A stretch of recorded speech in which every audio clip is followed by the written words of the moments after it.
talking about the emotions of senior night. We know you got a year available, but you walked. What's the emotion of that like? Well, it kind of felt like a heartbreak. It felt like a good relationship coming to an end.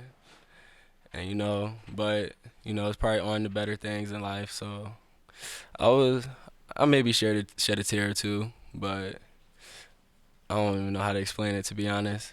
It was just a great feeling knowing, Mountaineer Nation was out there, cheering for me as I came out. So it was emotional. Then to follow that with a 3-touchdown performance. I mean, just plays that happened. Did you guys see something in film? How did it break down? We knew out the jump, we knew they couldn't run. They couldn't run with us. And so we just exploited that and exposed them. Did they pay extra attention to Bryce that allowed maybe you some more one-on-one opportunity? I mean, they really went man. They manned us up the first half, honestly. So it was just one-on-one, and I just had to go win. Was it hard to go, after you go through senior day and like you said the emotions? Is it hard to then just jump in and play the game? No, not personally for me, no. I was already, riled up, one last out in that Mountaineer field, so I had to make the best of it. What has been the attitude of this team? I mean, it's a tough stretch here in the second half of the season. What's it been like? Just keep going, just keep pushing. A lot of things didn't fall our way throughout the season.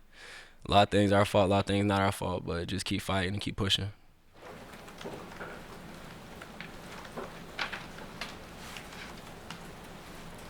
So you had said the other day you weren't certain if you're going to walk, you weren't certain if you're going to come back. Have you made up your mind now? You did walk. Yeah, I walked, but I still haven't made up my mind. I still got to talk to, my mom and coaches and stuff to see what's the best option. Playing with Garrett, how different is that? I mean, obviously you've played with him before, but his scrambling ability for you guys as receivers, how does that change what you have to do? I mean, it doesn't necessarily change a whole bunch. It's just that's where big plays happens anyways, is off the scramble drill and the quarterback getting out of the pocket because the DBs they can only cover for so long, and so they lose you and stuff like that. So it's been a big difference maker of him getting out of the pocket and scrambling. How did it feel? Obviously, Kansas State put up 40 points, but it was a 2-possession game for you guys. How did that, going into the second half, did that feel promising that it was? Yeah.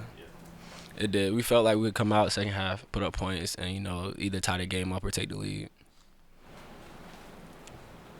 The offense wasn't as effective the second half. Why so?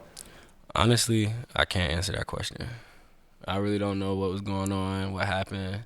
We had a drive where we had penalties backed up. Then we got all the way down, within field goal range and just missed the field goal. So that probably was the nail in the coffin, honestly, is missing that field goal. But, hey, things happen. What was the vibe at halftime, the conversations about second half adjustments, things like that? Because, again, first half, second half offense kind of completely different production-wise. Going into halftime, we had a plan to, come out and do what we did in the first half, hit him in the mouth and just take shots. But, I don't know. That's a question for, Coach Brown or, Graham. The vibe as well after the series of no calls or calls, and then Garrett getting up and getting in defender's face, was just kind of rallying around him, or was that maybe? Are you talking about when he got hit? Yeah. That was just us rallying behind him. Honestly, that's our quarterback, and we gotta protect him.